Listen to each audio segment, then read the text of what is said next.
पेशाने वकील असलेल्या एका इसमाची 20 लाखांची फसवणूक केल्याची घटना CBD बेलापूरमध्ये घडली आहे। तंत्रमंत्र करून पैसे दुप्पट करून देण्याचे आमिष दाखवून आरोपी प्रेमसिंग साधू महाराज आणि त्याचा सहकारी अनंत रामचंद्र नरहरी या दोघांनी फिर्यादीला CBD सेक्टर 8 मधील एका घरात बोलावून पूजा करण्याच्या बहाण्याने फिर्यादी आणि त्याच्या पत्नीला बेडरूममध्ये डांबून 20 लाख रुपये असलेली बॅग घेऊन दोघेही बाहेरून मुख्य दरवाजाची कडी लावून फरार झाले।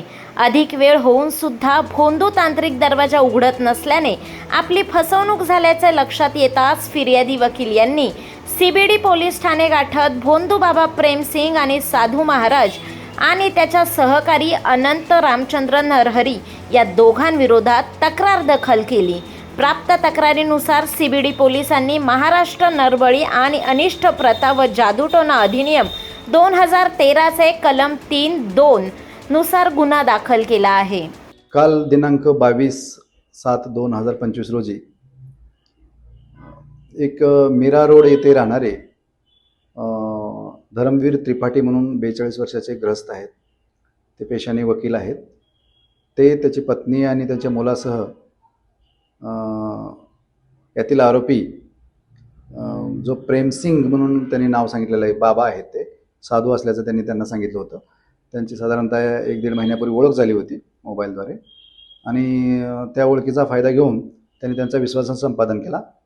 त्याच्यामध्ये त्यांना प्रथमतः त्यांच्या मोबाईलवर तक्रारदारांना जादूचे पाण्या हवेत बॉटल हवेत चालल्याचे असे काही फोटो त्याला व्हिडिओ पाठवले आणि त्याचा विश्वास संपादन करून त्यांना तांत्रिक आणि मंत्राच्या आधारे तंत्रमंत्राच्या आधारे पूजाविधी करून जेवढे तुम्ही रोख रक्कम तिथं समोर ठेवाल पूजेच्या इथं, तेव्हा पूजाविधी झाल्यानंतर ते डबल तुम्हाला मिळतील असं सांगून त्यांना CBD येथील सेक्टर 8 येथे building number E Gomti cooperative society sector 8B CBD येथे त्यांना बोलावून काल सायंकाळी 6 ते 8 या दरम्यान पूजेचं आयोजन करून बाहेर पूजा मांडली हॉलमध्ये आणि तक्रारदार आणि त्याच्या फॅमिलीला एका बेडरूममध्ये त्यांना तिथं पूजा त्यांना मंत्र उच्चार करायला सांगितला आणि आतून कडी लावायला सांगितली।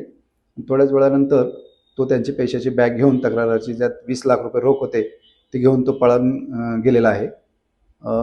तर प्रेमसिंग म्हणून जो बाबा आहे साधू त्यांच्याविरुद्ध आणि ज्यांनी ते घर त्यांना पुरवलं पूजेसाठी प्रोत्साहन दिलं त्या कृतीसाठी त्यांच्याविरुद्ध आम्ही गुन्हा दाखल केलेला आहे।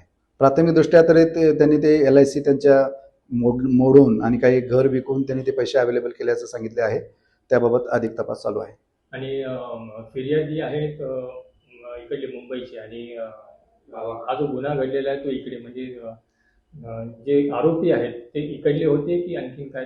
नाही, आरोपीचा नेमका ठाव ठिकाणा माहीत नाही आहे। ॲक्च्युली त्या तक्रारदाराला पण त्यांनी ते सांगितलेलं नव्हतं, पण त्याचा शोध घेणं चालू आहे आमच्याकडून।